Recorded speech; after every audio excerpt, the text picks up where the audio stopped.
dire que j'ai pas aussi vu les vidéos de celui-là. J'ai vu ces vidéos où il était en train de dire beaucoup de choses, qu'il a rendu plein de personnes à l'Ouest handicapées, qu'il a porté atteinte à la vie et à l'intégrité des gens. Moi personnellement, ça ne me choque pas. Et tout ce qu'on entend aujourd'hui, et tout ce qu'on voit, ça ne me choque pas. Mais au moins, on sait qui en Côte d'Ivoire fait réellement du mal aux gens. On écoute cette vidéo s'il vous plaît. Alassane Ouattara aurait dû faire à Gbagbo ce qu'on a fait à Gueye en 2000. En 2002. Je vous jure, on aurait dû faire à Gbagbo ce qu'on a fait à Gueye.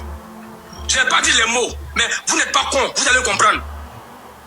On aurait dû le faire, ce qu'on a fait à Gueye. On allait parler de lui au passé aujourd'hui.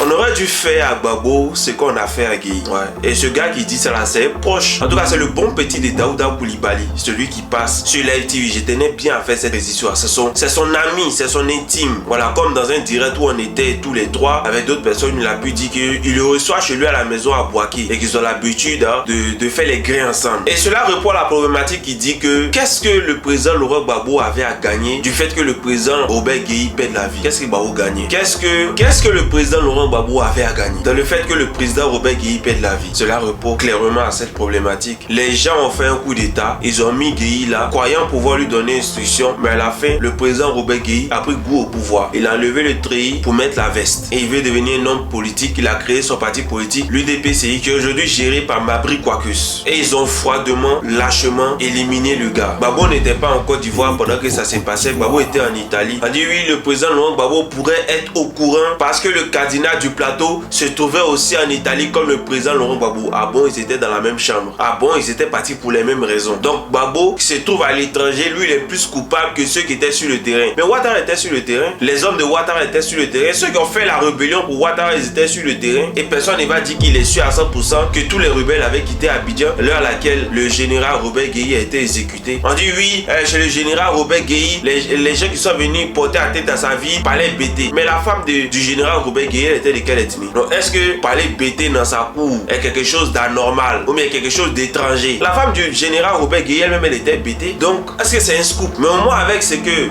Sisi vient de dire, aujourd'hui on connaît bien entendu, en tout cas cela confirme tout ce qu'on pensait déjà, tout ce qu'on se disait déjà, du fait que c'est eux qui ont porté à tête bien entendu à la vie du général Gueye. Au moins c'est quelque chose de clair. Maintenant pour aller plus loin, toutes les menaces que vous voyez aujourd'hui qui sont préférées partout sur les réseaux sociaux, mais c'est pas quelque chose de nouveau. Nous qui étions en Côte d'Ivoire pendant les événements électoraux de 2010, c'était pas quelque chose de nouveau. Ils ont failli porter atteinte à nos vies. Ils nous ont menacé, on va vous tuer après les élections, on va vous découper, on va vous macheter. C'était des menaces ça et là. Ils disent oui, vous n'aimez pas les gens du Nord, on n'aime pas les gens du Nord, mais vous êtes remplis au Sud. Comment ça s'est fait? Mais vous avez construit vos villages, vos cours, vos mosquées avec force. Ou mais c'est les gens qui vous ont donné des espaces pour que vous allez faire tout ça. Mais comment on peut donner une terre ou bien on peut accepter quelqu'un à côté de lui alors qu'on l'aime pas? Moi j'aimerais qu'on m'explique ça. C'est Ouattara qui est le problème de la politique ivoirienne. Ce n'est pas tous nos parents du Nord. Ce ne sont même pas les étrangers ou même les Ivoiriens d'origine étrangère. C'est Ouattara qui est le problème parce que Ouattara qui a mis ça dans la tête des gens. Imaginez aujourd'hui Gbagbo vient dire oui, on ne veut pas que je sois candidat parce que je suis bêté. Imaginez-vous Gbagbo dit ça. Qu'est-ce que la Côte d'Ivoire va devenir? C'est que imaginons que le président Gbagbo dise on veut pas que je sois candidat parce que je suis bêté. Vous voyez ce que ça va créer? Mais Ouattara lui c'est pas gêné de le dire parce que c'est un homme qui ne réfléchit pas. C'est pas un homme qui pense à l'avenir d'un pays. Ce n'est pas un homme qui pense de façon collective pour dire non, faut que je puisse faire attention à mes propos parce que mes propos peuvent être dangereux, mes propos peuvent être mal interprétés. Par mes propos, le pire peut arriver. On ne m'aime pas parce que je suis Djoula. Mais Félix Houphouët-Boigny qui a fait de toi premier ministre, il n'était pas Djoula. Henri Konan Bédié avec lequel tu as fondé le RHDP, il n'était pas Djoula. Donc qui ne veut pas de toi parce que tu es Djoula? Qui ne veut pas de toi parce que tu es musulman? Tu n'as pas été toujours président, tu n'as pas toujours été premier ministre, mais il y avait des enfants du Nord qui ont travaillé à des postes très très importants, qui ont été des généraux, qui ont été des capitaines, qui ont été des officiers supérieurs, qui ont été à la garde républicaine, qui ont été des pilotes très très importants, qui ont été présidents de l'Assemblée nationale, des enfants du Nord. Il y en a même aux côtés de Gbagbo aujourd'hui, il y en a aux côtés de Tidiane Thiam, il y en a,